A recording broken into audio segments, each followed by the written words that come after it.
বৃষ্টির পরের আকাশটা বেশ পরিষ্কার থাকে, একটু শীত শীত ভাব আর হাজার মন ভালো হওয়ার গল্প।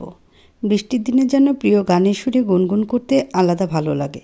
শায়লা গাড়িতে হেলান দিয়ে শুয়ে আছে আর গুনগুন করে গান গাইছে। তোমার আবেগমাখা খামখেয়ালি হাঁটছে আমার পিছু, আমার আসা যাওয়ার পথের বাঁকে পায়নি অন্য কিছু। তুমি হাতটা শুধু ধরো, আমি হব না আর কারো, আমার স্বপ্নগুলো আমার চোখে হচ্ছে জড়সড়। তোমার ইচ্ছেগুলো, হ্যাঁ ইচ্ছেগুলো, তোমার ইচ্ছেগুলো ইচ্ছে হলে আমায় দিতে পারো। আমার ভালো লাগা, আমার ভালোবাসা তোমায় দেব আরও। সিমি ভূত দেখার মতো চমকে শায়লার দিকে তাকালো। এই হাসিখুশি নারীটি কিছুক্ষণ আগেই কয়েকজন এমপ্লয়কে ফায়ার করেছে, কেউ বুঝবেই না। First floor to top floor সবাই শায়লার নাম শুনলেই কাঁপতে থাকে, এই বুঝি চাকরিটা গেল। অথচ এই নারী এখন বৃষ্টি দেখছে আর গুনগুন করে গান গাইছে। শায়লা সিমির দিকে তাকিয়ে মুচকে আসলো। তা দেখে সিমি উপায়ন্তর না দেখে অপ্রস্তুতভাবে হাসলো। শায়লা সিমির অবস্থা দেখে বাঁকা হাসলো। ও চায় মানুষ ওকে ভয় পাক, কারণ কেউ তোমাকে ভয় পেলে যতটা আনন্দ হয় তা ভাষায় প্রকাশ করার মতো না। ও চাইলে সিমিকে আরও ভয় দেখাতে পারে, কিন্তু ছেড়ে দিল, কারণ আজও বেশ খুশি। ও যা চেয়েছে ধীরে ধীরে তাই হচ্ছে, নিজের লক্ষ্যে পৌঁছানো। এখন সময়ের ব্যাপার মাত্র। শায়লা আবারও গুনগুন করে গায়কিতে মনোযোগ দিল, আর সিমি শায়লার দিকে। ঠিক কী হয়েছে তা তো জানে না, তবে কিছুক্ষণ আগে খান গ্রুপের বসের সেক্রেটারি ফোন করে আর ও সেটা শায়লাকে দেয়। তারপর থেকে শায়লা বেশ খুশি। সিমিকে যদিও এই ব্যাপারে কিছু বলেনি, তবে কিছু একটা যে হয়েছে তা ঢের বুঝতে পারছে। সিমি সেই টপিক বাদ দিয়ে মিনমিন করে বলল, ম্যাম আমরা কোথায় যাচ্ছি? সিমি ভেবেছিল শায়লার ইয়ারফোন কানে, তাই হয়তো শুনেনি, কিন্তু ওকে আশ্চর্য করে দিয়ে শায়লা বলে উঠল, চকবাজার হাজারিবাগ রোড। তোমার বাড়ি তাই না? আমরা সেখানে যাচ্ছি। সিমি প্রায় সাথে সাথে ভয় পেয়ে বলল, আমরা আমাদের বাসায় যাচ্ছি? কেন ম্যাডাম? শায়লা সিমির দিকে তাকালো, তারপর বলল, রিমি তুমি কি আজ রাতে রাস্তায় থাকবে? সিমি বেকুবের মতো মাথা নাড়িয়ে না বলল, তারপর কিছু একটা ভেবে যেন নিজেই চমকে গেল।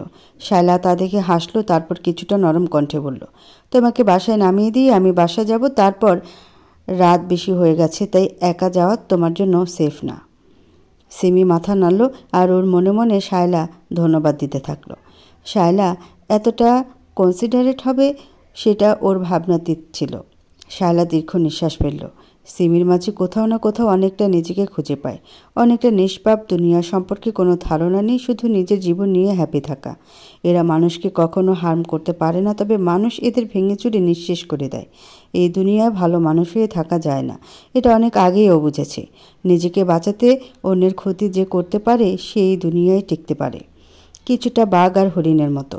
হরিণ কারো ক্ষতি কখনোই করে না, কিন্তু তবুও তারা বাঘের হিংস্র থাবা থেকে নিজেদের বাঁচাতে পারে না।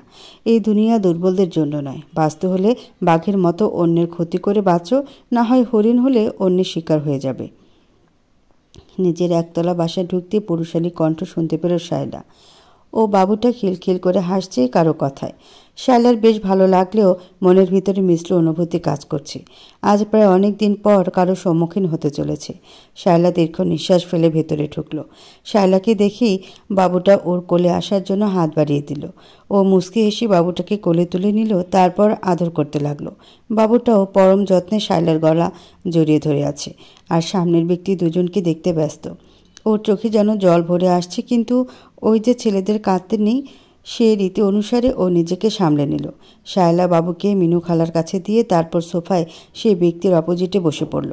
তারপর সামনে থাকা কুকিজ বিনা শব্দে খেতে লাগলো। তা দেখে সামনের মানুষটি বলে উঠল, তো মিস শায়লা, আপনার এত বড় একটা বেবিও আছে? দেখে কিন্তু বোঝা যায় না। বাহ, এখন আমি তুমি থেকে আপনি, তা কীভাবে হঠাৎ এখানে আসে মিস্টার জামান? আজকাল খুব বেশি ফ্রি টাইম মনে হচ্ছে আপনার। শাহেদ আবার খিলখিল করে হেসে দিল, তারপর দ্রুত সোফা থেকে নেমে হাঁটু গেড়ে বসল শায়লার সামনে। এরপর শায়লার হাঁটুতে মাথা রেখে বলল, তোমাকে খুব মিস করেছি বুবু। আরও আগে আসতে চেয়েছিলাম, কিন্তু একটা কাজে বিজি ছিলাম। শায়লা নিঃশব্দে শাহেদের মাথায় হাত বুলিয়ে দিতে লাগলো। ওর ছোট ভাইটা ওর কাছে নিজের সন্তানের মতোই আদরের। ছোটবেলায় কত কোলে নিয়েছে ওকে। শাহেদ যদিও এখন গড়নের সুঠাম এক পুরুষ, কিন্তু মনের দিক থেকে ওর ছোট ভাইটিই আছে। কিছুটা সময় পর শায়লা মুচকি হেসে বলল, মিস্টার আর মিসেস জামান কেমন আছে শাহেদ? শাহেদ মাথা তুলে তাকালো, তারপর কিছুটা চিন্তিত গলায় বলল, ভালোই আছে, তবে তাদের মেয়েকে মিস করছি ইউনো।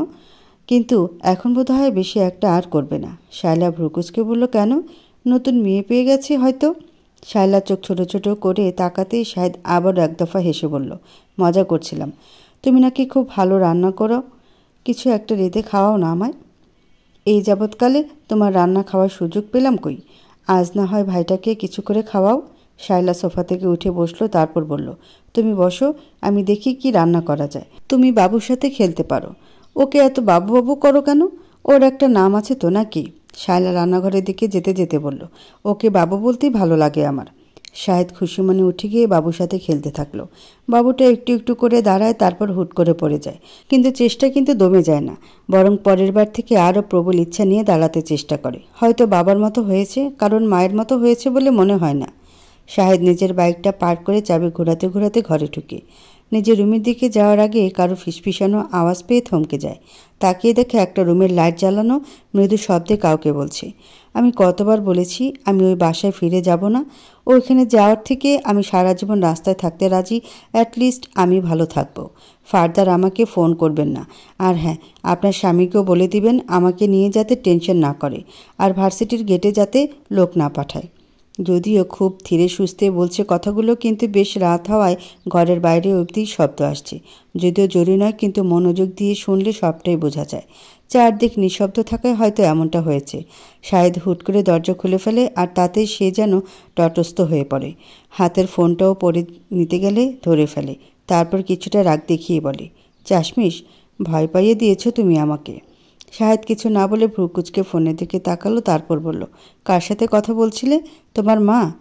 চন্দ্রিকা কথা বলল না দেখে শাহেদ বিষয়টা নিয়ে ঘাটাতে চাইল না, বরং কিছুটা সাবধানতার সাথে বলল, তুমি তাদের সাথে আর কথা বলো না। না হয় এখানে এসে তারা যদি হানা দেয় তাহলে আমি ধরা খেয়ে যাব। চন্দ্রিকা মাথা নেড়ে সম্মতি জানায়। সেদিন শাহেদ খাওয়া দাওয়ার পর সোজা ওকে এই বাড়িতে নিয়ে এসেছে। ও স্বপ্নেও কল্পনা করেনি যে শাহেদ ওকে নিজের বাড়িতে নিয়ে আসবে, তাও সেখানে যেখানে ওর মা বাবা থাকে।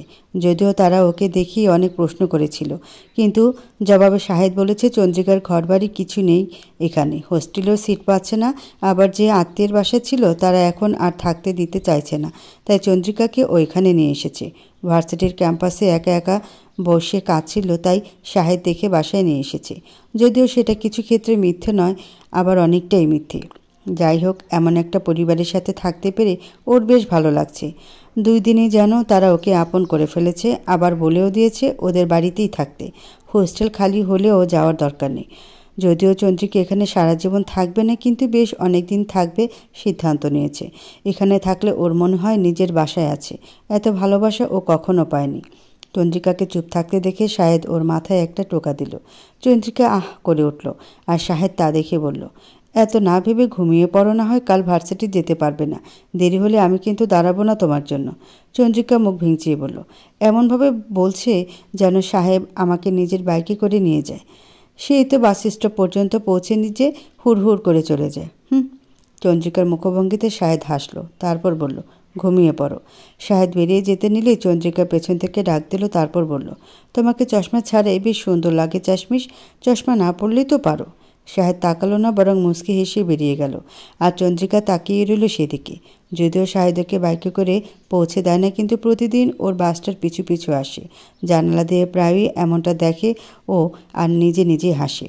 কিছু অনুভূতি ব্যক্ত করা যায় না, সেগুলো শুধু অনুভব করা যায়। লন্ডন শহর টেমস নদীর পাশে পর্যটকদের মন কাড়ার মতো একটি জায়গা, বিশ্বের উন্নত শহরগুলোর একটি। দেশে বিদেশের বহু মানুষ পাড়ি জমায় সেখানে, কেউ বা সেখানে একেবারেই থেকে শহরের মায়া কাটিয়ে হয়তো ফিরতে পারে না বলে, কিংবা উন্নত শহরে আধুনিকতার ছোঁয়াকে আলিঙ্গন করে সেখানেই গড়ে তোলে নিজ গৃহ। কেউ বা পেশার খোঁজে নিজ বাসভূমি ছেড়ে বহুদূরে পাড়ি জমায় একটু ভালো থাকবে আর পরিবারকে সুখে রাখবে বলে। নিজের কষ্টগুলোকে তুচ্ছ মনে রয়ে যায় দিনের পর দিন। এই শহরে কিন্তু অস্তিত্বের টানাপোড়েন তো থেকেই যায়। লন্ডন কারোর জন্য বিলাসিতা, আর কারোর জন্য পেটের দায়, কিন্তু সবাই মিলেমিশে বেশ কিন্তু থাকে। বাঙালির মতো তাদের মনে আবার অত খুঁত নেই। তারা মানুষকে মানুষ ভাবতে জানে, সকল কাজকে সম্মান দিতে, সকল পর্যায়ের মানুষকে কাছে টেনে নিতে জানে। অন্যের তথাকথিত সমালোচনা কিংবা নিন্দা করার সময় কই তাদের? তারা নিজেদের নিয়ে ভাবতেই ব্যস্ত। বাঙালি যেমন অতীব জনদরদি, তেমন নিন্দুকও। তাদের পুরোটা সময় অন্যকে নিয়ে ভাবতে ভাবতে কেটে যায়। নিজেকে নিয়ে ভাববার সময় কই? কার শয্যাঘরে কী হচ্ছে কিংবা কারো ড্রয়িং রুমে তা নিয়ে তাদের বেশ মাতামাতি, অথচ নিজের ঘরের কিচেনে কেউ একজন ঘাম জড়িয়ে কষ্ট করে যায়, তার দিকে তাকাবার সময় কই তার? অন্যের মাথা নিয়ে তাদের যত মাথা ব্যথা। তবে লন্ডন শহর পার্টির জন্যও বিখ্যাত। এখানে বেশ কিছু উন্নত মানের ক্লাব, পাব কিংবা পার্টি হাউস, যাতে প্রতিদিন হাজার মানুষের ভিড় জমে। সারাদিন খাটাখাটনি শেষে তারা এখানে একটু শান্তি চায়, আর তাই যেন অ্যালকোহলই খুঁজে পায়। তারা মনে মনে নেশা করলেই সকল কষ্ট ভুলে থাকা যায়। এই তো এইসব স্থানে এত জমজমাট আয়োজন। হাই সাউন্ডে মিউজিক বাজাও, নাচো, আয়েশ করো, আর দামি ওয়াইনের নেশায় মত্ত হও। এই বা কম কিসে? ইনান বসে বসে এই কথাগুলি ভাবছিল। হাতে থাকা পিওর ব্লাড নামক রেড ওয়াইনের কয়েক চুমুক নিচ্ছে আর আশেপাশে পাশের সবাইকে ঘুরে ঘুরে দেখছে। সুদর্শন হওয়ার সুবাদে বেশ কিছু ধলা চামড়ার নারীর আকর্ষণ জমানো গেলেও কোথাও একটা সে যেন আজও বাঙালি রয়ে গেছে। এসব ওয়াইনের নেশা তার যেমন ধরে না, তেমনি এখানে নারীরাও তাকে আকর্ষণ করে না। ওর মতে এই শহরে যে জিনিসটার বড্ড অভাব তা হচ্ছে ভালোবাসা। এখানে মানুষ জামা বদলানোর মতো বয়ফ্রেন্ড গার্লফ্রেন্ড বদলায়, কিন্তু কেউ কাউকে আসলে ভালোবাসে না। ও তো ভালোবাসার তেষ্টায় তিষ্ঠিত, তাই এসব নারী ওকে টানে না। কিছুটা দূরে কিছুটা শোরগোল দেখা গেল। ইনান প্রথমে খুব একটা মনোযোগ দিল না, নিজেকে নিয়েই ব্যস্ত রইল। হুট করে মিউজিক বন্ধ হয়ে গেল। সবাই সেই স্থানে জড়ো হতে লাগলো। ইনান বুঝলো সিরিয়াস কিছু হয়েছে, কিন্তু তবুও সেখানে যেতে ইচ্ছে হলো না। কেউ একজন হুট করে চিৎকার করে বলল, you bloody Asian, how dare you! Inan আর বসে থাকতে পারল না। বুঝতে পারলো কোনো এশিয়ান বিপদে পড়েছে। এটা প্রায়ই দেখেও। পশ্চিমার এশিয়ানদের একটু বাঁকা চোখেই দেখে সবসময়। ইনান ভিড় ঠেলে সামনে এগিয়ে গিয়ে দেখলো একজন নারী নেশাগ্রস্ত অবস্থায় ঢুলছে, আর তার পাশে নারী একজন এশিয়ান ছেলেকে বকছে, আর ক্লাবে থাকা স্থানীয় ছেলেরা তাকে পেটাচ্ছে। ইনান বেশ রেগে গিয়ে ছেলেগুলোকে সরিয়ে দিল। তারপর এশিয়ান ছেলেটিকে জিজ্ঞেস করলো কি হয়েছে, কিন্তু সে কিছু বলার পূর্বে সেই নারী বলে উঠল, he touched my friend badly, he was trying to take advantage of her. সে আমার বন্ধুকে খারাপভাবে স্পর্শ করেছে। সে তার সুযোগ নেওয়ার চেষ্টা করেছিল। ইনান এবার নেশাগ্রস্ত থাকা মেয়েটির দিকে তাকালো। মেয়েটি ঠিকমতো দাঁড়াতেও পারছে না। যদিও শরীরের রং ফর্সা, তবুও বোঝা যাচ্ছিল মেয়েটি এশিয়ান, এমনকি বাংলাদেশ বা ইন্ডিয়ার হবে। ইনান এশিয়ান ছেলেটির দিকে তাকালো। ধৈর্যের তা বেশ বুঝতে পারছেও। কিছু না ভেবেই ও ছেলেটিকে কয়েকটা ঘুষি মেরে বসলো। এতে বাকিরা দমে গেল। কিছুক্ষণ পিটিয়ে ছেলেটিকে ধাক্কা দিয়ে বেরিয়ে যেতে বলল, কারণ ছেলেটিও বেশ নেশাগ্রস্ত। ছেলেটি বেরিয়ে যেতেই ইনান মেয়ে দুজনের দিকে তাকালো, তারপর বিনয়ের সাথে সরি বলল। তাতে কিছুটা হলেও তাদের মন করল বলে বোঝা গেল। ইনান সামনে এগোতে যাবে, তখন ইউরোপিয়ান মেয়েটি ডাক দিল, আর তাদের সামনে যেতেই মেয়েটি নিচু কণ্ঠে বলল যে তার ফ্রেন্ড পুরোই ড্রাঙ্ক, আর সেও অলমোস্ট ড্রাঙ্ক, তাই ওকে সামলাতে পারছে না, আবার কাউকে বিশ্বাস করে বলতেও পারছে না তাদের পৌঁছে দেওয়ার জন্য। ও যদি কাইন্ডলি একটু তাদের বাসায় পৌঁছে দেয়। ইনান মাথা নেড়ে সায় জানালো, তারপর কিছু না ভেবেই ড্রাঙ্ক মেয়েটিকে সামলে ধরে হাঁটা শুরু করলো। মনে মনে বেশ হাসলো ও। কিছুক্ষণ আগেও যে মেয়েটি এশিয়ানদের গালাগাল করছিল, সে এখন একজন এশিয়ানকেই বিশ্বাস করতে পারছে, আর তার কাছে সাহায্য চাইছে। গাড়ির সামনে যেতে মেয়েটি সাবধানে ভিতরে ঢুকিয়ে নিজের ড্রাইভার সিটে বসলো। মেয়েটির ফ্রেন্ডও ভিতরে বসলো। তারপর ইনান গাড়ি চালানো শুরু করলো। নেশামত্ত থাকা মেয়েটি হঠাৎ চিল্লিয়ে বলল, হ্যাঁ হ্যান্ডসাম, তুমি ওই ছেলেটাকে ঢিসুম ঢিসুম পিটিয়েছ, তাই না? আসলে ছেলেরা এমনই হয়, মেয়ে দেখলেই মাথা খারাপ হয়ে যায়। তবে তুমি ভালো, তাই না Amy? He is actually good. মেয়েটির কথার ধরন আর বুলি শুনে ইনানের বুঝতে বাকি রইল না যে মেয়েটি বাঙালি। বাঙালি নারীদের এমন অবনতি দেখে খুব বেশি অবাক না হলেও বেশ আফসোস হলো ওর। নিজে লজ্জা পেলে মেয়েটির কাণ্ড কারখানা দেখে। সারা পথে মেয়েটা আবল তাবল অনেক কিছু বকে গেছে, আর ওর ফ্রেন্ড না বুঝে পেরে হু হা করে গেছে। কিছু বুঝতে পেরেছি কিনা তা নিয়ে ইনানের বেশ সন্দেহ। নির্দিষ্ট গন্তব্যে গাড়ি পৌঁছানোর পর খুব কষ্টে মেয়েটিকে ভেতরে নিয়ে আসলো। তারপর গাড়ি চালিয়ে নিজের গন্তব্যে ছুটল। প্রবাস জীবন খুব একটা সুখের না। নিজের পরিবারকে ছেড়ে থাকা বেশ কষ্টের, আর মেয়েটা একা থাকছে পরিবার ছাড়া। বিগড়ে যাওয়া খুব একটা অস্বাভাবিক বিষয় না। মেয়েটির চোখে মুখে কোথাও একটা কষ্ট ছিল, যা নেশার আড়ালে দমে গিয়েছে। গভীর মনোযোগে রুশির কিশোরী বয়সের ছবিটার দিকে তাকিয়ে আছে সায়ান। যতবার দেখছে অনুশোচনা বোধ যেন বাড়ছে। এমনই সময় রুশির ছবিটা এখানে থাকলেও ওর দেখা হয় না। নিজে যেন ইচ্ছে করেই তাকায় না। আজ কী হলো কে জানে, না চাইতেও তাকিয়ে আছে ছবিটার দিকে। হঠাৎ কেবিনের দরজা নক পড়ায় কিছুটা অপ্রস্তুত হয়ে পড়ল, তারপর কিছুটা সামনে বলে উঠল, কামিন। হঠাৎ পরিচিত একটি পারফিউম নাকে এসে বাড়ি খেতে শায়ান সামনের দিকে তাকালো। পরিচিত একটা চেহারা ভেসে উঠল। খুব পরিচিত নয়, তবে খুব অচেনা কেউও নয়। বলতে গেলে শায়ান তাকে অচেনা মানুষের দলে ফেলতে গিয়েও ফেলতে পারল না। মানুষটি ওর সামনের চেয়ার টেনে বসলো।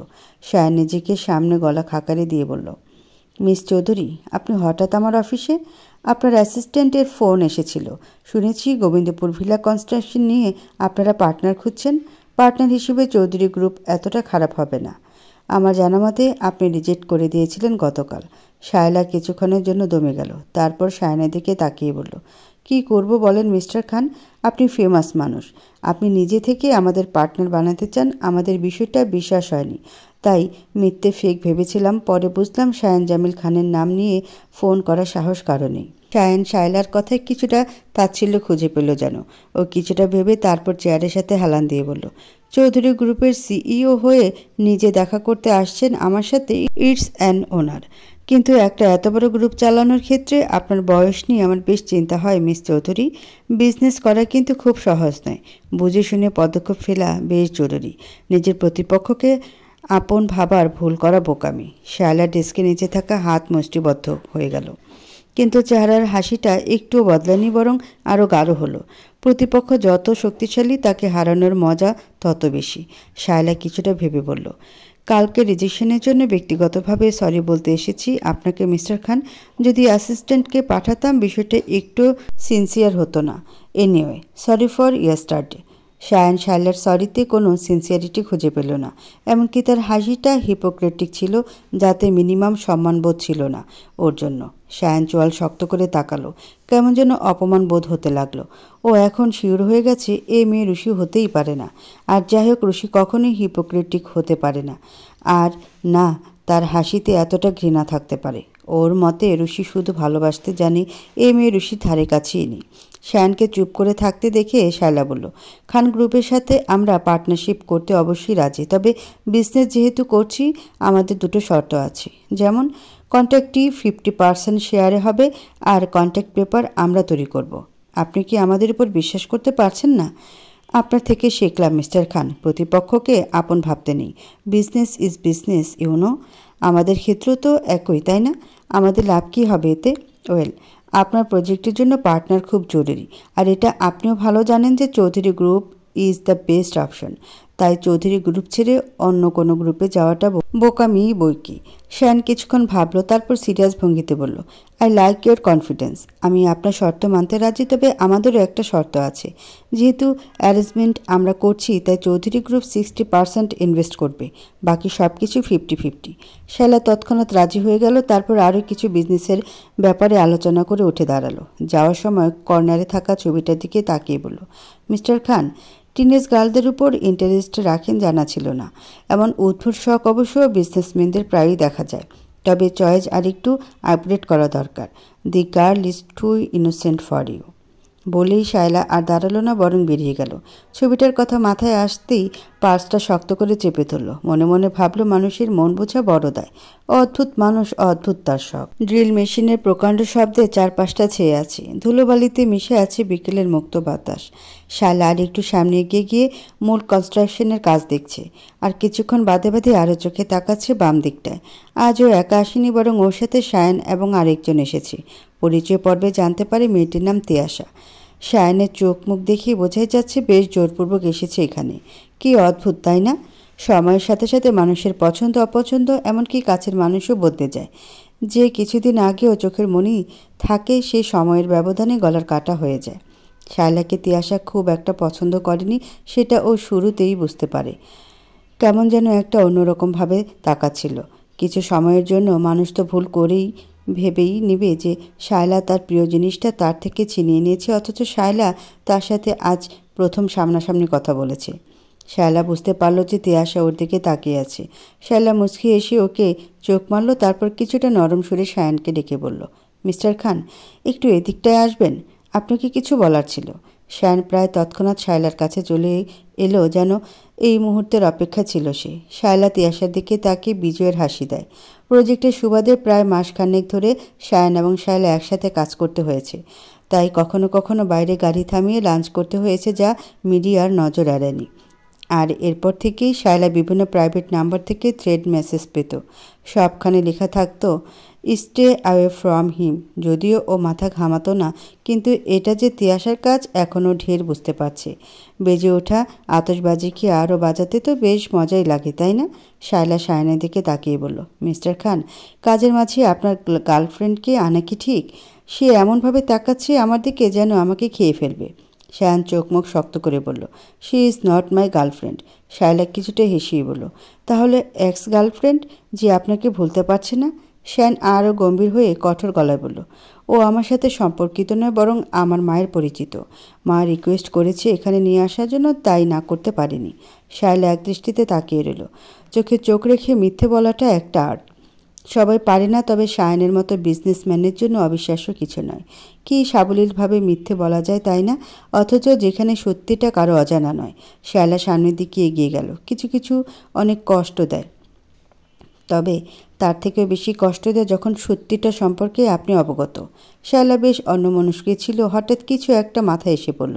পুরো শরীর যেন মুহূর্তে ভিজে গেল। বুঝতে পারল কেউ একজন উপর থেকে পানি জাতীয় কিছু ফেলছে। শায়লা মুহূর্তে ভয় পেয়ে গেল। চোখে মুখে ভয় স্পষ্ট। ভয়ত দৃষ্টিতে শায়নের দিকে তাকালো। শায়নও ওর দিকে তাকিয়ে আছে বিস্ময় নিয়ে। শায়লার মুহূর্তে মনে হলো সব শেষ। একটা ভুল পদক্ষেপ ওর সাজানো সব কিছু শেষ করে দিল। নিজের হাতের পাশটা মুখের উপর ধরে ও ছুটতে লাগলো। কিছুক্ষণ বাদেই বুঝতে পারল শায়নও ওর পিছু নিচ্ছে। শায়লার ভয়ের পরিমাণ যেন বেড়ে গেল। নিজের গাড়ির কাছে এসে উঠে বসলো আর জোরে বলল, ড্রাইভ। সিমি যেন চমকে উঠল। ও গাড়িতেই বসে শায়লার অপেক্ষা করছিল, কিন্তু শায়লাকে এই অবস্থায় ছুটে আসতে দেখে অবাক হলো। ও কিছু বলার আগেই শায়লা চিৎকার করে বলল, রিমি, উইন্ডো লাগাও। সিমি ভয়ে লাগিয়ে ফেলল, কিন্তু ও স্পষ্ট শুনতে পেল না। ভুল শুনেনিও শায়লার কণ্ঠ। একদম শায়লার মতো না, বরং অন্যরকম, একদম ভিন্ন। সিমি ভয়ে শায়লার দিকে তাকালো, যে গাড়িতে হেলান দিয়ে শুয়ে আছে আর কাপা হাতে নিজের ফেস ফোনে চেক করছে। হঠাৎ করে শায়লার মুখ থেকে কিছু একটা হালকা খসে পড়ল। সিমি চোখ তুলে আবার শায়লার দিকে তাকালো আর চোখাচোখি হয়ে গেল। শায়লা দীর্ঘ নিঃশ্বাস ফেলল, তারপর একটানে নিজের মুখে লাগানো হাইপার সিলিকন মাস্কটি খুলে ফেলল। সিমির যেন জান বের হওয়ার উপক্রম। ওর সামনে যে বসে আছে সে শায়লা নয়, একদমই অন্য আর অপরিচিত কেউ। তার নাক, ঠোঁট, চোখ, এমনকি গায়ের রং সব ভিন্ন, আর শায়লা থেকে অনেক ছোট, একদম নতুন কেউ। সিমি ভয়ে এক কোণে চেপে গেল। ওর হাত পা বেশ কাঁপছে। ও যেন নিজের চোখকে বিশ্বাস করতে পারছে না। সামনে ড্রাইভারও ভয়ে কাঁপছে, আর ব্রেক করবে এমন সময় সেই মেয়েটি কড়া সুরে বলল, ড্রাইভ। সামনের দিকে তাকিয়ে ড্রাইভ করো। ড্রাইভার যেন রোবটের মতো সামনে ফিরে চালাতে লাগলো। হয়তো ভয়ে পিছনে তাকাতে পারছে না। সিমি খেয়াল করলো ইতোমধ্যে ওই মেয়েটি গাড়িতে থাকা একটি ছোট্ট ব্যাগ থেকে সেই রকম একটি মাস্ক বের করলো। তারপর সেটা নিজের ফেসে অ্যাডজাস্ট করতে লাগলো। উইক লাগালো। শেষে যেন পুরো আগের শায়লা হয়ে গেল, একদম আগের মতো। সিমি কয়েক দফা ঢোক গেল, তারপর শায়লার দিকে তাকিয়ে রইল। মুখ থেকে একটা শব্দ বের হচ্ছে না। তা দেখে শায়লা মুচকি হাসলো। তারপর বলল, আজকে এখানে তোমরা কিছু দেখোনি রিমি? যদি কিছু দেখে থাকো তবে বলার মতো অবস্থায় থাকবে না। শায়লা শান্ত সুরের ধমকে সিমি যেন দমে গেল। দ্রুত মাথা নেড়ে সম্মতি জানালো, তারপর গাড়ির কিনারে আরেকটু চেপে বসলো। ও কি দেখেছে ও বিশ্বাস করতে পারছে না। ভয় কেঁদে দেওয়ার মতো অবস্থা। একটা মানুষ সম্পূর্ণ আরেকটা মানুষ কি করে হয়? ওর যেন শ্বাস নিতেও ভয় হচ্ছে। শায়লার দিকে আর তাকানোর সাহস হলো না ওর। শুধু মাথা নিচু করে বসে রইল। চোখে মুখে পানি ঝাপটা দিতে লাগলো শায়লা। লম্বা চুলগুলো এলোমেলোভাবে কাঁধে এবং পিঠে ন্যস্ত আছে। হঠাৎ করে মাথার চুলগুলো পিছন নিয়ে শক্ত করে মুট করে ধরল। তারপর আয়নার দিকে একধানে তাকিয়ে রইল। চোখ দুটো ভীষণ লাল হয়ে আছে ওর, কিন্তু ঠোঁটের কোণে হাসি ঝুলে আছে ঠিকই। ওর চেহারা এখন সম্পূর্ণ অন্যরকম। নাক, চোখ, ঠোঁট, এমনকি চুলগুলোও সব কিছু শায়লা থেকে আলাদা। কারণ ও মানুষটি আলাদা, কারণ ও রুশানি আনাম, শায়লা চৌধুরী নয়। এই ছদ্মবেশ ওর ইচ্ছাকৃত একটি রূপ। কিছু মানুষ থেকে আড়ালে বাঁচতে ওর রূপ বদলানো। ও যতই জানুক ও ইচ্ছে করে কিছু করেনি, কিন্তু সমাজের কাছে ও জেল পলাতক আসামি আর সবচেয়ে জঘন্য মানুষ। আর এর সব কিছু হয়েছে শুধু একজনের জন্য, শায়ান জামিল খান। ওর জীবনের সবচেয়ে বড় ভুল ছিল ভুল মানুষকে ভালোবাসা। তার পেছনে জীবনে 60টা বছর ব্যয় করা, তার ভালোবাসা পাওয়ার জন্য সব কিছু করা, কিন্তু বিনিময়ে শুধু অবহেলা ছাড়া আর কিছুই পায়নি। ওর সংসার জীবনের প্রতিটা দিন ও এই ভেবে কাটিয়েছে যে কোনো একটা সময় হয়তো শায়নকে ভালোবাসবে। তাই নিজের সর্বোচ্চ চেষ্টা করে গেছে তাকে খুশি করানোর জন্য, কিন্তু লাভ হয়নি।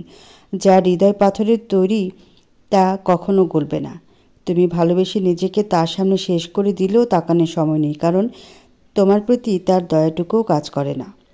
ঋষি ভেবেই পায় না ও এমন একটা মানুষকে ভালোবাসলো কি করে, আর তার কাছে এতটা অসহায় কেনই বা হলো। তাকে ভালোবেসে ও নিজেকেই হারিয়ে ফেলেছিল, নিজের অস্তিত্ব, রূপ, সব কিছু। তখন ঋষি সবে 16-তে পা দিয়েছে, কৈশোরে কদম রাখা এক অদম্য কিশোরী। মনে যা আসতো তাই করে বেড়াতো। বড়লোক বাবার একমাত্র মেয়ে হওয়ায় কারো ধার ধারত না।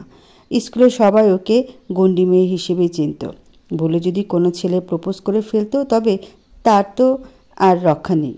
স্কুলের বাইরে কদম ফেলতেই ঋষি আর তার বন্ধুরা মিলে বেদরম পেটাতো তাকে। কয়েক সপ্তাহ হাসপাতালে থাকতে হতো সেই ছেলেকে। বাসায় অভিযোগ আসতো প্রায় প্রতিদিন। যদিও মায়ের কাছে বেশ বকুনি খেত, কিন্তু তাতে দমে যেত না। ছেলেদের মেরে যেন আলাদা মজা পেত। বাবার প্রভাবে শিক্ষকরাও কিছু বলার সাহস পেত না। আর যাই হোক, শিল্পপতি শাহিন জামানের মেয়েকে কার কি বলার সাহস আছে? সেদিন ছিল এসএসসি পরীক্ষার শেষ দিন। পরীক্ষা শেষে ঋষি আর বন্ধুরা একে একে ঘুরতে বেরিয়ে পড়ল। ওরা 3 জন মেয়ে আর 2 জন ছেলে। প্রায় অনেকক্ষণ ঘুরে 3টের দিকে বাসায় ফিরছিল সবাই মিলে, কিন্তু হঠাৎ কতগুলো ছেলে ওদের পথ আটকালো। তাদের মধ্যে একজন ছিল ফারাজ, যে ঋষিকে বেশ পছন্দ করত আর টেস্ট পরীক্ষার পরে ওর বন্ধুদের হাতে মার খেয়েছে। ঋষি ও তার বন্ধুরা বুঝতে পারল বাজে কিছু হতে যাচ্ছে, তাই ওরা দৌড়াতে লাগলো। কিন্তু বিশেষ লাভ হলো না। ওরা ধরা খেয়েই গেল। কিন্তু আশ্চর্য বিষয় হচ্ছে, ওরা সবাইকে একসাথে বেঁধে রাখলেও তেমন কিছু করেনি। শুধু ফারাজ ঋষিকে কয়েকটি থাপ্পড় মেরেছিল। রাত প্রায় 9টার দিকে জানতে পারে ফারাজের সাথে ছেলেগুলো নারী পাচার টিমের সাথে যুক্ত। আর তারা ওদের কিছু করেনি, কারণ ফ্রেশ মেয়েদের বেশি দামে বিক্রি করা যায়। ঋষি জীবনে প্রথম বেশ ভয় পেল। সকালে ভোরে ওদের বর্ডার পার করানো হবে, তারপর অন্য দেশে পাঠিয়ে দেওয়া হবে, আর ওদের ছেলে বন্ধুদের বাসার সামনে ফেলে আসা হবে। ওরা 5 জন বেশ ভয় পেয়ে ভাবছিল কি করা যায়। তার মধ্যে হঠাৎ ওদের ফ্রেন্ড রাসেল নিজের বাঁধা হাতটা ঘুরিয়ে সামনে নিয়ে এলো। এমনিতেই ও বেশ চিকন, তার উপর হাত পেছন থেকে সামনে আনতে পারে কিভাবে যেন। ওরা ফ্রেন্ডরা অনেক দেখেছে, কিন্তু এভাবে কাজে লাগবে ভাবতে পারেনি। রাসেল খুব কষ্টে নিজের দড়িটা খুলে তারপর সুমিকে খুলে দিল। তারা 2 জন মিলে সবাইকে খুললো। তারপর বসে ভাবতে লাগলো কি করা যায়। ফারাজরা সকালের আগে আসবে কি না, কিন্তু এখন গভীর রাত। যেখানে ওদের রাখা হয়েছে সেটা একটা বর্জিত ফ্যাক্টরির মতো। সেখানে ওরা কিছু লোহা খুঁজে পেল, আর তা দিয়ে রাসেল আর তানভীর মিলে দরজা খোলার চেষ্টা করলো, কিন্তু পারল না। পরে সুমি, ঋষি আর আসমা ওরাও সাহায্য করলো, আর ভাগ্যক্রমে দরজা ভালো না হওয়ায় ছিটকিনি ভেঙে পড়ে গেল আর দরজা খুলে গেল। ওরা দ্রুত সেখান থেকে বেরিয়ে পড়ে, কিন্তু মেন রোডে কোনো গাড়ি থামছিল না, আর ওরা জানেও না কোথায় আছে ওরা। হঠাৎ একটা ট্রাক থামে, কিন্তু তাতে 3 জন লোক ছিল যারা সুবিধার নয়। তারা ওদের মাঝ থেকে একজনকে নিয়ে যাচ্ছিল। হঠাৎ পাশ কাটিয়ে যাওয়া 2টি গাড়ি আবার কি বুঝে যেন ফেরত আসলো। কিছু কালো পোশাকধারী লোক বেরিয়ে এসে ওদের বাঁচালো। ওদের কাছে মনে হলো বিধাতার রহমত হিসেবে এসেছে তারা। তবু ঋষিরা কাউকে চিনত না, তাই বিশ্বাস করতে পারছিল না। ওরা ওদের সাথে আসতে চাইল না। তখন সামনের গাড়ি থেকে একজন লোক ওদের সামনে এসে দাঁড়ালো। না, ঠিক লোক নয়, একজন যুবক। ঋষির সেই চেহারা স্পষ্ট মনে আছে। ওর প্রথম দেখায় বেশ ভালো লেগে যায়। কিশোরী মন ওকে দেখে সামলাতে পারেনি। ওর বন্ধুরা যেতে না চাইলেও ও রাজি হয়ে যায়। তারপর দ্বিতীয় গাড়িতে করে ওদের বাসায় পৌঁছে দেওয়া হয়, কিন্তু অনেক চেষ্টা করেও সে ছেলেটির নাম জানতে পারেনি ও। প্রায় কয়েক মাস কেটে যায়। একদিন ওর বাবার বিজনেস পার্টিতে ছেলেটিকে দ্বিতীয়বারের মতো দেখে আর জানতে পারে বাবার বিজনেস পার্টনারের ছেলে। নাম শায়ান জামিল খান। লন্ডনে পড়াশোনা করে, কিন্তু ছুটিতে দেশে এসেছে। ঋষি যেন আরেক দফা প্রেমে পড়ে গেল। তারপর থেকে যতদিন শায়ান দেশে ছিল তাকে ফলো করেছে আর লুকিয়ে ক্যামেরা দিয়ে ছবি তুলেছে। 16 বছরে সেটা খুব সাহসিকতার কাজ ছিল। সোশ্যাল সাইডেও শায়ানকে ফলো করতে লাগলো। ধীরে ধীরে এই প্রেম কবে ভালোবাসা হয়ে গেল বুঝতেই পারেনি। যতদিন গিয়েছে ততদিন শুধু শায়ানকে চেয়েছেও, এমনকি দোয়া করতো পর্যন্ত। একদিন সাহস করে বাবাকে বলেই ফেলল যে ও শায়ান জামিল খানকে ভালোবাসে। বাবা কিছু বলেনি। ও ভেবেছে হয়তো বাবা রেগে আছে, কিন্তু 15 দিনের মাথায় জানতে পারলো ওদের বিয়ের ডেট ঠিক হয়ে গেছে। ওর যে কতটা খুশি হয়েছে বলার মতো না। এতদিন যাকে ভালোবেসেছে সে একান্তই ওর হয়ে যাবে ও ভাবতেই পারেনি। জীবনের খুশির মুহূর্তগুলো কাটাচ্ছিল, কিন্তু হুট করে সব এলোমেলো হয়ে গেল। কি থেকে কি হয়ে গেল ও কিছুই বুঝলো না। শুধু জানে ও কাউকে। ঋষি চোখ বন্ধ করে ফেলল। বর্তমানে সে ভালোবাসা কিংবা সায়ানকে ভালোবাসার আগ্রহ সব কিছু হারিয়ে ফেলেছে। ওর মাঝে তার কিছুই অবশিষ্ট নেই। হয়তো ওর চেহারা বদলানি, কিন্তু বাকি সব দিক থেকে ও এখন শায়লা চৌধুরী। ওর কাছে না পাওয়ারের কমতি আছে আর না প্ল্যানের, শুধু সঠিক সময়ের অপেক্ষা। রুশি ওয়াশরুম থেকে বেরিয়ে নিজের মোবাইলটা হাতে নিল, তারপর সরাসরি মেসেজ করলো, মিস্টার খান, প্রজেক্টের কনস্ট্রাকশন এরিয়ায় আমি আর যেতে চাই না। আমি আশা করি আপনি একা এই দিকটা সামলে নেবেন। রুশি কিছুক্ষণ অপেক্ষা করলো, কিন্তু কোনো উত্তর না পাওয়ায় ফোনটা বন্ধ করে রেখে দিল। ঠিক আগের মতো সংসার জীবনে রুশি যখন সায়ানকে মেসেজ করত তখন সে সিন করে রেখে দিত, কিন্তু রিপ্লাই দিত না। আজও দেয়নি। না, সে একটুও বদলায়নি, কিন্তু রুশি বদলে গেছে। আগে সে রুশির মতো মেসেজের জন্য বসে থাকবে না ও, আর না রিপ্লাই পাওয়াতে মন খারাপ হবে ওর। She just change. Rushi dressing টেবিলের সামনে দাঁড়িয়ে নিজের চুল বাঁধতে লাগলো, তারপর ভাবতে লাগলো। আজ 12টার কথা ভাবতে লাগলো। রুশি সম্পূর্ণ ধরা খেয়ে যেত সায়ানের কাছে। সায়ান যে ওকে সন্দেহ করে এটাও বুঝতে পারত। এমনকি ও চেয়েছে সায়ান ওকে সন্দেহ করুক, যাতে ও নিজের লক্ষ্যে পৌঁছাতে পারে। কিন্তু এত তাড়াতাড়ি ধরা পড়ে যাওয়ার স্বপ্নেও ভাবেনি। ও খুব লাকি ছিল নাকি সায়ান বুঝে উঠতে পারেনি, সেটা ও জানে না। তবে সায়ান কিছুই বুঝতে পারেনি, সেটা কথা শুনে বুঝতে পেরেছে। রুশি গাড়িতে থাকার অনেকক্ষণ পর বুঝতে পারে যে সায়ান ওকে ফলো করছে, তাই ও নিজে ইচ্ছে করে একটা দোকানের সামনে গাড়ি থামায়, তারপর নেমে যায় কিছু কেনার জন্য। ভিজা শরীরের সাথে শার্ট লেপটে আছে, উপরে একটা কালো শার্ট পরে নিল। ছোট ভিজা চুলগুলো পেছনে পড়ে আছে অগোছালোভাবে। তার কিছুক্ষণ বাদে সায়ান ওর পাশে এসে দাঁড়ালো, তারপর চিন্তিত কণ্ঠে বলল, আর ইউ ওকে? তুমি এভাবে পালিয়ে এলে কেন? রুশি প্রস্তুত কণ্ঠে বলল, মিস্টার খান, ডিউমোর বলে আপনার লাইফে অনেক নারী, কিন্তু আপনি আজ পর্যন্ত এই সামান্যতম জিনিস বুঝলেন না। মেয়েদের সৌন্দর্যের সিক্রেট হচ্ছে মেকআপ, আর মেকআপ নষ্ট হওয়া মানে সম্মান নষ্ট হওয়া। যেহেতু পানি পড়ে আমার মেকআপ যায় অবস্থাতে পালিয়ে আসা ছাড়া আর কোনো উপায় ছিল না। ওই অবস্থায় নিজেকে দেখায় কি করে বলুন? আর যাই হোক, মেকআপ ছাড়া মেয়েরা এক মুহূর্ত থাকতে পারে না। সায়ান ভাবুক দৃষ্টিতে তাকালো রুশির দিকে, তারপর বলল, আমি বুঝতে পারিনি এমন কিছু হবে। নেক্সট টাইম থেকে তাদের বলবো আরও সতর্ক হতে, যাতে এমন ভুল না হয়। রুশি মাথা নাড়ল, তারপর বিয়ারের বোতল হাতে নিয়ে পে করতে করতে বলল, আপনার গার্লফ্রেন্ড? ওপস, সরি, ওই মেয়েটা কি দেখছি না জি, রেখে এসেছেন নাকি? সায়ান জবাব দিল না। তাড়াহুড়োতে আসার কথা মনেই ছিল না। মনে মনে ভাবল সাহিলকে বলবে বাড়ি পৌঁছে দিতে। সায়ানের মুখভঙ্গি দেখে রুশি হাসল, তারপর সিরিয়াস কণ্ঠে বলল, আমি আপনার খুব পরিচিত কেউ নই মিস্টার খান। আমাকে আপনি বলে সম্বোধন করলে বেশি খুশি হব। রুশি আর দাঁড়ানি, বরং সোজা গাড়িতে এসে বসে পড়েছে। তারপর জোরে জোরে শ্বাস নিতে লাগলো। না, সায়ান কিছু বুঝতে পারেনি, আর না কিছু ধরতে পেরেছে। ও এই যাত্রায় বেঁচে গেছে, না হয় সব শেষ হয়ে যেত। রুশি নিজের ফোন বের করে কোথাও একটা ফোন করলো, তারপর বেশ জোর গলায় বলল, ওই স্পটে যারা কাজটি করেছে তাদের বন্দি করো, আর জিজ্ঞাসা করো তাদের দিয়ে কাজটি কে করিয়েছে। যদি বলতে না চায় তবে কিভাবে কথা বের করতে হয় তা তো জানোই। পুরাতন গোডাউনটির আশপাশ বেশ নিস্তব্ধ। কিছুটা সামনে যেতেই ধস্তাধস্তির আওয়াজ শোনা গেল। মনে হচ্ছে কেউ একজন নিজের মনের খায়েশ মিটিয়ে কাউকে বেদরম পেটাচ্ছে, আর কেউ একজন নিজেকে বাঁচানোর সকল চেষ্টা করে যাচ্ছে। কথাগুলো ভাবতেই রুশির মুখে হাসি ফুটে উঠল। নিজের সার্জিক্যাল মাস্কটি ঠিক করে ভেতরে ঢুকলো। কয়েকজন মানুষকে হাত পা বেঁধে নিচে ফেলে রাখা হয়েছে, আর তাদের মুখ থেকে কথা বের করার জন্য বিভিন্ন পন্থা অবলম্বন করা হচ্ছে, যার মধ্যে রুশি নিজস্ব ড্রাইভারও ছিল। রুশি সেখানে রাখা চেয়ারে বসলো, তারপর সবাইকে দেখতে লাগলো। হঠাৎ পরিচিত মুখ দেখে রুশি উঠে দাঁড়ালো, তারপর বলল, ওহ রিমি, আমি বলেছিলাম তোমাকে নিজের মুখ বন্ধ রাখতে, কিন্তু তুমি সেটা শেয়ার করতে চাইছিলে। রুশি ধীরে ধীরে সিমির হাতের বন্ধন খুলতে লাগলো, আর সিমি ভয়ার্ত দৃষ্টিতে তাকিয়ে রইল। ও সত্যি বলতে সেদিন গাড়ির ব্যাপারটা প্রচণ্ড ভয় পেয়েছিল। বাসে ফিরেই রিজাইন লেটার পাঠিয়ে দিয়েছিল। সেদিন রাত প্রায় 10:30টার দিকে ওর কাছে একটি ফোন কল আসে, আর তারা বলে যদি সে শায়লা চৌধুরী সম্পর্কে ইনফরমেশন দেয় তাহলে ওকে প্রোটেক্ট করবে তারা। সিমি এতটাই ভয় পেয়ে যায় যে ও তাদের সাথে দেখা করতে রাজি হয়ে যায়, কিন্তু যাওয়ার পূর্বেই এখানে ওকে ধরে নিয়ে আসা হয়। ওর প্রচণ্ড রিগ্রেট হচ্ছে এই মুহূর্তে কেন ও সেদিনের কথা বলতে রাজি হলো। রুশি ওর ভয়ার্ত চেহারা দেখে বেশ মজা পেল। কিছু ক্ষীণ কণ্ঠে বলল, তুমি ভয় পাচ্ছ কেন? কিছু করব না তো আমি তোমাকে। ইউ নো না how much I love you. কিন্তু তুমি আমার কথা শুনলে না। আমি খুব কষ্ট পেয়েছি, তাই ভেবেছি তোমাকে আমার পাশে আজীবন রেখে দিব। কেমন হবে? তাহলে তুমি আর মুখ খুলতে পারবে না। সিমি ভয়ে পেয়ে গেল, কিছুটা তুতলেই বলল, আমি কাউকে কিছু বলবো না, প্লিজ ম্যাম, ছেড়ে দিন আমাকে। সিমির চোখের কোণে পানি চিকচিক করছে। রুশি তা দেখে শক্ত কণ্ঠে বলল, আমি এক ফাঁদে দুইবার পড়ি না। তোমাকে ওয়ার্নিং দিয়েছিলাম কিন্তু শোনোনি। আমার সাথে যে চিট করে তাকে আমি ছেড়ে দেই না। তোমাকে জাস্ট কিছু করছি না তার মানে এই না কিছু করব না। So behave yourself. আমাকে বাধ্য করো না তোমার সাথে জঘন্য আচরণ করতে। Got it?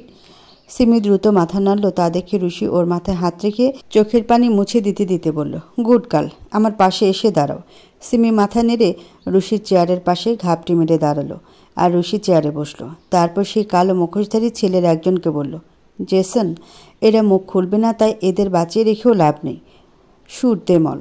অনুমতি পাওয়ার সাথে সাথেই জেসন গুলি বের করলো। তারপর শ্যুট করতে যাবে তখন তারা সবাই সত্য বলবে বলে থামিয়ে দিল আর রুশি সায় দিল।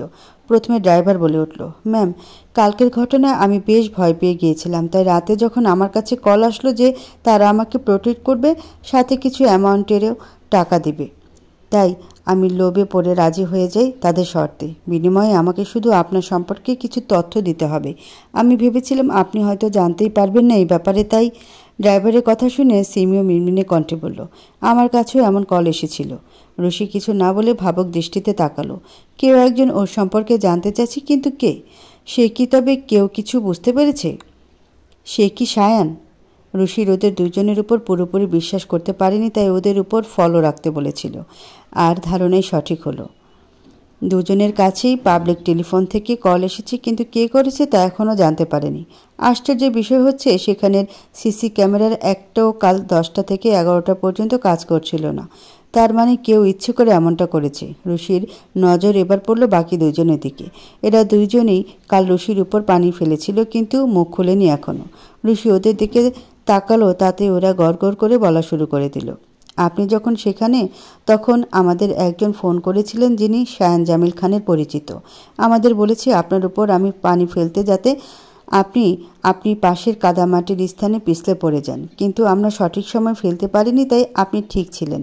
সে আমাদের টাকা পে করেছিলেন। রুশি বুঝতে পারল এটা তিয়াশা ছাড়া আর কেউ না। হয়তো জেলাসির বসে এমনটা করেছে। ও ভালোই প্রিপেয়ার্ড হয়ে এসেছিল, তাই তো ওয়ার্কার্সদের নাম্বারও জোগাড় করে রেখেছিল। দি গ্রেট শায়ান জামিল খান যে কি দেখে এ লো ক্লাস মেয়ের প্রেমে হাবুডুবু খেলো কে জানে। রুশি মাথা নেড়ে উঠে দাঁড়ালো, তারপর কিছুটা ঝুঁকে বলল, যা যা হয়েছে আমিও ভুলে গেলাম, আর তোমরাও ভুলে যাও। আমার লোক তোমাদের উপর 24 ঘন্টা নজর রাখবে। ভুলেও কিছু করার পূর্বে কিছুক্ষণ পূর্বের মারের কথা মনে রাখবে। আমি তোমাদের এখন ছেড়ে দিচ্ছি মানে এই না আমি তোমাদের ছেড়ে দিচ্ছি। তোমাদের একটা ভুল পদক্ষেপ নিজেদের মৃত্যু ডেকে আনতে পারে। Be careful sweetheart. রুশি জেসনকে তাদের বাড়ি পৌঁছে দিয়ে আসতে বলল, তারপর সিমির দিকে তাকিয়ে বলল, ফলো মি। রুশি বেরিয়ে যেতে ধীর পায়ে সিমিও বের হলো। ও জানে এছাড়া আর কোনো উপায় নেই। নিজের উপর হঠাৎ করে দয়া হতে লাগলো। মায়ের কথা না শুনে কেন যে এই চাকরিতে জয়েন করতে গেল। এখন প্রতি মুহূর্ত নিজের জীবন বাজি রেখে কাজ করতে হবে। মায়ের কথা মতো বিয়ে করে নিলেই তো পারত। ওর ভীষণ কান্না পাচ্ছে এখন। ও ডাক্তারবাবু খুব একটা খারাপ ছিল না, একটু বয়স্ক যদিও লাগে। বিয়ে করে নিলে আজ 1 বছর হয়ে যেত। সিমি মনে মনে সিদ্ধান্ত নিয়ে ফেলেছে, এরপরে মা যদি কোনো পাত্রের সন্ধান দেয় চোখ বন্ধ করে বিয়ে করে ফেলবে, তারপর একেবারে শ্বশুরবাড়ি চলে যাবে। তখন এই শায়লা চৌধুরী নামক প্যারা থাকবে না। ব্যাস, ডিসিশন ফাইনাল। ব্রেকফাস্টের জন্য নিচে নামতেই শায়ান দেখে আজ অনেক প্রকারের রান্না হয়েছে। ও অবাক হয়ে রিমির দিকে তাকাতেই সে কিছুটা ইতস্তত বোধ করল। তারপর নিম্ন কণ্ঠে বলল, সাহেব, আজ আপনার আর ম্যাডামের ম্যারিজ অ্যানিভার্সিটি। প্রতিবার ম্যাডাম কিছু না কিছু বানাতেন আপনার পছন্দের, তাই আমিও ভাবলাম ম্যাডাম নেই তো কী হয়েছে, আমিই না হয় ম্যাডামের মতো করে রান্না করি। ম্যাডাম প্রতি বছর আপনার জন্য এই দিনই অপেক্ষা করে থাকতো, কিন্তু আপনি আসতেন না। শেষ কথাটা রিমি বেশ আফসোসের সরিয়ে বলল। তাতে শায়ান নিজের খাওয়া বন্ধ করে দিল। আজ ওদের বিবাহবার্ষিকী। খুব সাদামাটাভাবেই ওদের বিয়ে হয়েছিল। ওর ঘরে কেউ একজন প্রতিদিনের জন্য অপেক্ষা করতে করতে ঘুমিয়ে যেত, আরও নিষ্ঠুরের মতো তাকে অবহেলা করেছে। হঠাৎ করে মুখে কোনো স্বাদ পেল না ও। খাবারগুলো যেন বিষাদ লাগছে। ও ফোনটা বের করে সাহিলকে ফোন দিল, তারপর বলল, পেয়েছো খোঁজে? জি স্যার। মিস চৌধুরী একটি একতলা বাড়িতে থাকে, মুরাদনগর। বাড়িটি বেশ পুরনো, আর যতটুকু জানতে পেরেছি ইনান চৌধুরীদের প্রধান বাড়ি এটা, যদিও তারপরে বনানী শিফট হয়ে গিয়েছিলেন। বাড়িতে কে কে থাকে সেটা জানি না, তবে মিস চৌধুরী একা থাকেন বলে মনে হচ্ছে। গুড। তুমি শায়লা চৌধুরীর উপর নজর রাখো। আমি তার সকল ইনফরমেশন চাই। বলেই সায়ন কেটে দিল। শায়লা চৌধুরীর ব্যাকগ্রাউন্ড কিছুটা অন্যরকম। যদিও তিনি লন্ডনে ছিলেন, কিন্তু তার এতদিনে বিয়ে করার কথা, অথচ বিবাহিত জীবন সম্পর্কে কোনো ধারণা পাওয়া যায়নি। আর বনানী এলাকায় না থেকে সে মুরাদনগর কেন থাকে? সে বাড়িটা বেশ পুরনোই বলা চলে, যেটা তার স্ট্যাটাসের সাথে যায় না। কেমন যেন মনে হচ্ছে সে নিজেকে সবার থেকে লুকোতে চাইছে। শায়ন ফোন হাতে নিয়ে শায়লার নাম্বারে ডায়াল করলো। ওই পাশ থেকে ধরতেই শায়ন কিছু বলার সুযোগ না দিয়ে বলল, আজ আমি কোম্পানিতে যাচ্ছি না, কিন্তু বিজনেস সম্পর্কে আলোচনার কথা ছিল আপনার সাথে মিস্টার চৌধুরী। তাই আমি আপনার প্লেসে আসবো না, আপনি আমার প্লেসে। ঋষি বেশ দ্রুতই বলল, কোনো রেস্টুরেন্টে মিট করাই বেটার মিস্টার খান। অলরেডি অনেক রিউমার ছড়িয়েছে আমাদের নামে, আর সুযোগ দিতে চায় না তাদের। So your place or my place. Rishi কিছুক্ষণ ভেবে শায়নের বাড়ি যাওয়ার জন্য রাজি হলো। আর যাই হোক, নিজের স্থানে কখনোই নেওয়া সম্ভব না। শায়ন হাসলো, কারণ ওর কেন যেন মনে হচ্ছিল ও এমনটাই করবে। শায়ন বিশ্বাস যেন আরও গাঢ় হলো। কিছু একটা তো লুকোচ্ছে শায়লা চৌধুরী, কিন্তু কি? শায়ন ফোন কেটে দিল। তারপর রিমিকে উদ্দেশ্য করে বলল, একই মানুষের গলার দুই অংশ দুই রকম হওয়া সম্ভব। রিমি অবাক হয়ে বলল, জি সাহেব। শায়ন মাথা নাড়িয়ে বলল, কিছু না। শায়ন নিজের ভাবনায় মত্ত হলো। কোথাও একটা যেন ওর বিশাল ভুল হচ্ছে। কিছু একটা ও যেন দেখেও দেখছে না, কিন্তু কি? দোতলা বাড়িটার সামনে প্রায় 15 মিনিট হলো দাঁড়িয়ে আছে ঋষি। মিশ্র অনুভূতি কাজ করছে ওর হৃদয়ে। 2 বছরের সংসার জীবনের স্মৃতিগুলো মাথায় ঘুরপাক খাচ্ছে। চোখের সামনে যেন ভাসছে প্রতি মুহূর্ত। তবে 2 বছরের প্রতি মুহূর্ত খুঁজেও একটি সুখের মুহূর্ত পেল না। স্মৃতিতে গেঁথে আছে শুধু অবহেলা। দিনের পর দিন কারো ভালোবাসা পাওয়ার জন্য চাতক পাখির মতো অপেক্ষা করা, আর অবশেষে শূন্য হৃদয় ব্যতীত আর কিছুই না পাওয়া। মাত্র 1 বছর পূর্বেও এই ঘরের মালকিন ছিল ও। পুরো বাড়িটাকে আপন মনে হতো, অথচ আজ মনে হচ্ছে এই গলি, এই বাড়ি সব কিছু বড্ড অচেনা। যেখানে ওর সারা জীবন থাকার কথা ছিল, সেখানে ও আজ কিছু মুহূর্তের মেহমান মাত্র। খুব বেশি আশা করলে হয়তো কিছুই পাওয়া যায় না। ও যে জিনিসটা পাবে না জেনেও চেয়েছে, তাই তার পরিণতি এমন হয়েছে। ঋষি দীর্ঘশ্বাস ফেলল। সিমিকে মাত্রই বেশ ধমকিয়ে সিমির ভাড়া ফ্ল্যাটে রেখে এসেছে। যদিও কাজটা ওর একদমই পছন্দ হয়নি করা, কারণ কোথাও না কোথাও সিমির মাঝে ও নিজেকে দেখতে পায়। তবে ও বাধ্য ছিল। ঋষি জানে না ওর নতুন শত্রুকে। শত্রু সম্পর্কে কিছু জানা ছাড়াই তার কাছে নিজের সম্পর্কে কিছু ফাঁস করার বোকামি কোনোভাবেই করা যাবে না। তাই সিমির বন্ধ করা বেশ জরুরি। ঋষি দীর্ঘ নিঃশ্বাস ফেলে সামনে এগিয়ে গেল। বাড়ির গেটে কোনো দারোয়ান নেই দেখে বেশ অবাক হলো। ওর জানা মতে আগে সবসময় দারোয়ান থাকতো, আর বেশ কড়া সিকিউরিটি থাকতো বাড়ি জুড়ে। সামনে এগুতেই দেখলো কয়েকজন বডিগার্ড বাইরে ঘোরাফেরা করছে, কিন্তু ঋষিকে এগুতে দেখে কেউ সামনে এগিয়ে আসছে না, কিংবা প্রশ্নও করছে না। নিজেকে অদৃশ্য সত্তা মনে হতে লাগলো। পরে ভাবলো শায়ন হয়তো বলে দিয়েছে আগে থেকে। কলিং বেল চাপতে কিছুক্ষণের মাঝে দরজা খুলে গেল। 1 বছর পর হঠাৎ রিমিকে দেখে ঋষির চোখের কোনা ভিজে উঠল। কত সুখ দুঃখের গল্প করেছে তারা একসাথে, অথচ আজ সামনে থেকেও রিমিকে জড়িয়ে ধরতে পারছে না। কারণ ও তো ঋষি নয়, শায়লা চৌধুরী। নিজেকে সামলে রিমির দিকে মুচকি হাসলো ও বিনিময়ে রিমিও মুচকি হাসলো। তারপর বলল, আপনি বসেন আপা, আমি সাহেবকে বলছি গিয়া যে আপনি আইছেন। ঋষি মাথা নাড়ল, তারপর সোফায় বসলো। আশেপাশে চোখ বোলাতে থাকলো। না, তেমন কিছু বদলায়নি। সব কিছু আগের মতোই আছে, সাজানো গোছানো। হঠাৎ কিছু একটা লক্ষ্য করলো। সিঁড়ির পাশটায় উঠতেই শায়নের অনেকগুলো ছবি ঝুলানো ছিল। সেখানে ওর কয়েকটা ছবি দেখে অবাক হলো। যতটুকু মনে পড়ে ছবিগুলো ওর মোবাইলে ছিল, কিন্তু এখানে আসলো কি করে? ঋষির ভাবনার মাঝেই রিমি এসে বলল, আপা, সাহেব কইছে আপনারই তার অফিস রুমে যাইতে। ঋষি বুঝতে পারল শায়নের স্টাডি রুমের কথা বলেছে। এই বাড়িতে দোতলার শেষ রুমটা শায়নের স্টাডি রুম বা ছোটোখাটো লাইব্রেরিও বলা চলে। সেখানে হরেক রকমের বই আছে, আবার বসার জন্য টেবিল চেয়ারও আছে। তবে শায়নকে সেই রুমে খুব একটা ঢুকতে দেখেনি। ঋষি মাথা নাড়ল, তারপর কিছু উৎসুক কণ্ঠে প্রশ্ন করল, ছবির ওই মেয়েটাকে? রিমি যেন প্রস্তুত গলা জবাব দিল, আমাগো ম্যাডাম, সাহেবের বউ। 3 বছর হয়েছে তাগো বিয়া হয়েছে, বহুত সুখের সংসার আসিল। আজ তাগো বিবাহ বার্ষিকী, তাই সাহেব কামে যায়নি, ঘরে থেকে পালন করব এই জন্যে। সুখের সংসার? পাগলে শুনলেও হয়তো হাসবে। আর আজকে বিবাহ বার্ষিকী ছিল সেটাও ভুলেনি। তবে শায়নেরও মনে আছে, বিষয়টা ভেবে অবাক না হয়ে পারল না। আর যাই হোক, শায়নের জীবনে ও বেশ তুচ্ছ, আর ওর সাথে জড়িত সব কিছু। তাই এত তুচ্ছ জিনিস মনে শায়ন জামিল খানের সাথে ঠিক যায় না। 2 বছর পূর্বে তো সব শেষই হয়ে গিয়েছিল। সায়ন নিজে ওকে ডিভোর্স পেপার পাঠিয়েছিল আর ও নিজে সেটাতে সাইন করেছে। সে অনুযায়ী সায়নের স্ত্রী হিসেবে ওর পরিচয়টা আর নেই তাহলে? ঋষি কিছু একটা ভেবে উপরে গেল। ভালো করে দেখলো রিমি আসছে কিনা। যখন দেখলো যে ও রান্নাঘরে, তখন দ্রুত মেন বেডরুমের দরজার কাছে গেল। পাশে রুমে দরজা খোলা দেখে অবাক হলো। এই রুমটায় বিয়ের পর ও প্রথম থাকতো, কিন্তু এরপরে ওর শাশুড়ির কারণে আর থাকা হয়নি। কে থাকে ওই রুমটা এখন? ঋষি সেদিকে এতটা মনোযোগ না দিয়ে মেন বেডরুমের দরজা খুলে ফেলল। খুলে বুঝতে পারলো রুমটাতে কারো তেমন আনাগোনা নেই। ব্যবসা গন্ধের নাক বন্ধ হয়ে আসার উপক্রম। জানালাগুলোও সব বন্ধ। ঋষি হালকা কেশে অভ্যাসগতভাবে লাইট জ্বালালো, আর সব কিছুই আগের মতোই দেখতে পেল। সেই পুরানো চাদর সব কিছু যেন 1 বছর কেউ এই রুমটাতে আসেনি। কিন্তু সে দেখে মাথা না ঘামিয়েও দ্রুত আলমারির কাছে গেল। তারপর ওর যে পাশটা ছিল সেটা খুলে ফেলল। ধীরে ধীরে ড্রয়ার খুলতেই অবাক হয়ে দাঁড়িয়ে রইল। ও কি খুশি হবে নাকি কষ্ট পাবে বুঝতে পারল না। সায়ন ডিভোর্স পেপার সাবমিট করেনি। সবচেয়ে বড় কথা হচ্ছে ও হয়তো এই ড্রয়ারটা খুলেনি আর এই ডিভোর্স পেপার দেখেইনি। ঋষি ডিভোর্স পেপারটি হাতে নিয়ে তাকিয়ে রইল। পাশে সায়ন জামিল খান দেখে সেদিনের মতো আজও ওর বুকটা কেঁপে উঠল। ও অনেক চেষ্টা করেছে নিজের সংসার টিকানোর, কিন্তু পারেনি। সব কিছু শেষ করে দিয়েছে সায়ন।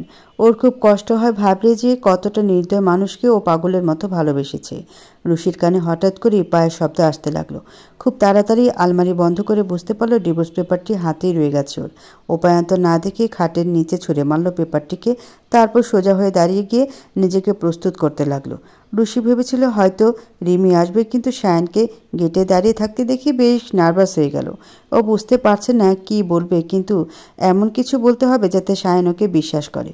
ও নিজেকে সামলে হেসে বলল, আপনার ঘরের সার্ভেন্ট আমাকে বলল আপনি উপরে আছেন। আমি খুঁজতে গিয়ে ভুল রুমে ঢুকে পড়েছি। ভালো হয়েছে আপনি এসেছেন মিস্টার খান। সায়ন ঋষির দিকে শান্ত দৃষ্টিতে তাকিয়ে রইল, তারপর বলল, এই রুমের দরজা খোলা ছিল? ঋষি এবার ঘামতে শুরু করলো। বিষয়টা তো ভেবেই দেখা হয়নি। সায়ন ভিতরে থাকা মানে তো দরজা লক করা থাকবে না। ও এত বড় ভুল কি করে করলো নিজেই বুঝলো না। এত সাবধান ছিল ও, কিন্তু ঋষি কয়েকবার ঢোক গিলে কিছু বলবে তার পূর্বে সায়ন বলে উঠল, রিমি আমাদের বাসার সার্ভেন্ট নয়, পরিবারের একজন সদস্য। আমার স্ত্রী তাকে খুব পছন্দ, তাই তাকে সার্ভেন্ট বলে সে কষ্ট পাবে। ঋষি সায়নের দিকে তাকালো। ও জানে সায়ন ওকে সন্দেহ করেছে, কিন্তু কিছু জিজ্ঞেস করছে না। এটাতে ঋষির টেনশন আরও বাড়ছে, কেননা শান্ত থাকা ঝড় আসার পূর্ব লক্ষণ। ঋষি বেশ সামলেই বলল, আপনার স্টাডি রুম কোথায়? সায়ন কিছুক্ষণ তাকিয়ে রইল, তারপর বলল, 2 রুম পরে, সোজা গেলেই শেষ রুমটা।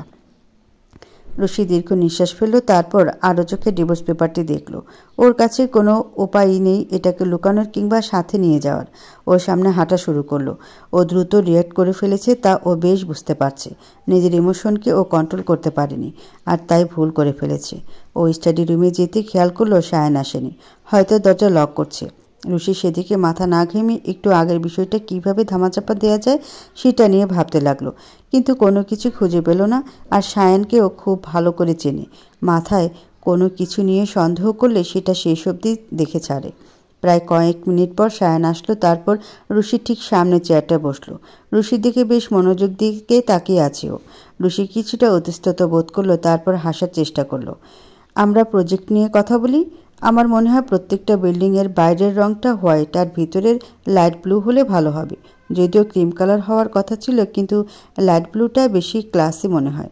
ঋষি বলে সায়নের দিকে তাকালো। সায়ন ওকে তখনও মনোযোগ দিয়ে দেখছে, যেন ওর মাঝে কিছু একটা খুঁজে বেড়াচ্ছে। ঋষি অবাক হলো না। কিছুক্ষণ আগের ঘটনায় সায়নের এমন আচরণ বেশ স্বাভাবিক। ও হয়তো ওর মাঝে ঋষিকে খোঁজার চেষ্টা করছে, কিন্তু পাচ্ছে না। সায়ন ঋষির দিকে বেশ কিছুক্ষণ তাকিয়ে থাকার পর মলিন কণ্ঠে বলল, তোমার সাথে আমার কাছের একজনের কোথাও একটা খুব মিল। ঋষি এবার সায়নের থেকে দৃষ্টি সরিয়ে নিল। আজও সায়নের দিকে চোখ রেখে বেশিক্ষণ থাকতে পারে না ও। ঋষি ভাবতে লাগলো সায়ন কাছের মানুষ বলতে কাকে বুঝিয়েছে ওকে, কিন্তু তা কী করে সম্ভব? সায়ন আবারও কথা বলে উঠল, এই ঠোঁট, নাক, মুখ সব কিছুই আমার অচেনা, কিন্তু এই চোখ দুটো আমার খুব চেনা, যেন 1000 বছর ধরে চিনি। সম্পূর্ণ অপরিচিত হওয়া সত্ত্বেও তোমাকে আমার এত চেনা মনে হয় কেন?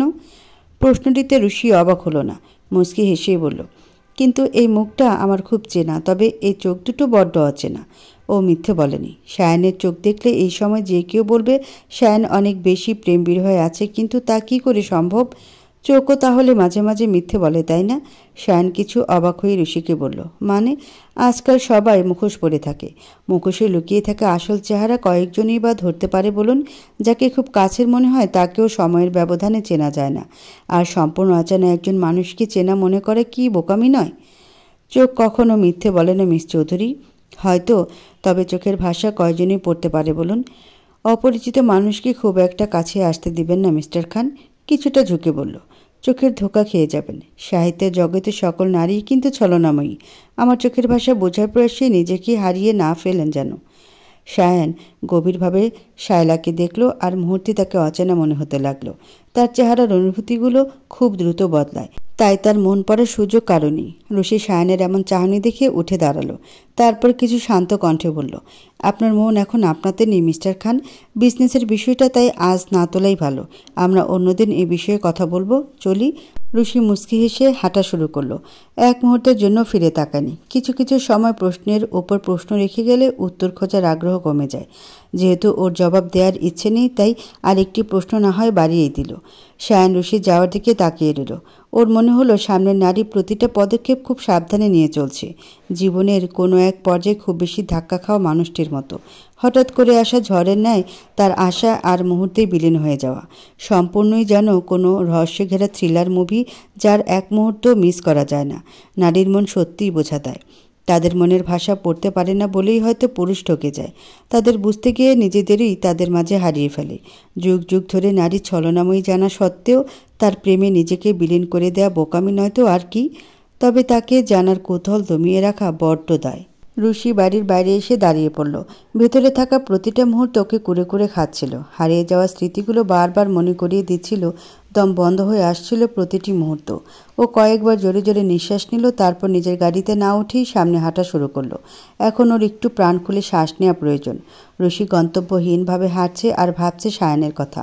শায়ান আগে থেকে অনেক বদলে গেছে, কেমন যেন অন্যরকম। আগের মতো রাগটা নেই, যদিও এমন কোনো ঘটনা ঘটেনি, কিন্তু ওকে দেখে বোঝা যায়।